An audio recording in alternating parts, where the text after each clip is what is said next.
some because the damn thing's bouncing. This is the Evaporust bucket. I'm gonna open it up and see what the hell's in it. I put some. I think I made faces before I even tried to bubble it off. Maybe, who knows? Anyway, I broke the inner bucket. Gotta make a new handle. Or the handle fell off. I'm so cheap. Look at that. Quality shit from Home Depot. Home Depot quality, huh? Yeah, whatever.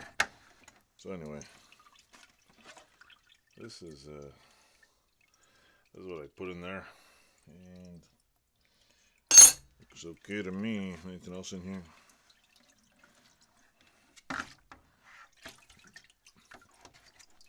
This stupid bucket. The handle came out. Figure, like, maybe. Of course, I need vice grips to fix this thing. Let me see.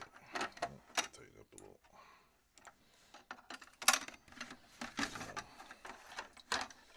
Come on, get on there. Take this shit up. One day, I'm long gone. Some dude's gonna be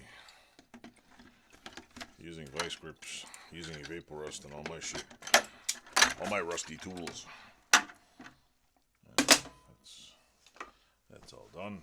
I'll work this off and show you the results of my Evaporust stuff. Let me just aim it down this way. Hopefully it stays there. Come on. I moved the camera to the side of me. I'll move back after. But yeah, the thing I got here is it's one of those like tire wrenches or something. What do you call them? What's that word? Wait, let me see. Close your nose. Block your eyes. Block your ears. It's what do you call them? Tire iron? Tire remover? I don't know, Christ. Took a lot of rust off it though. It's pretty good. Pretty darn good, considering. Yeah, see, this had the rag over the top, but the rag didn't really do much. It's kind of pitted. It's old and pitted and has no name on it. It's just a no-name jobber I tried. Pretty cool though. This one has a little bit of rust on that side. This one's still fine. So anyway, that's it. Evaporust works pretty good. Let me stop that there.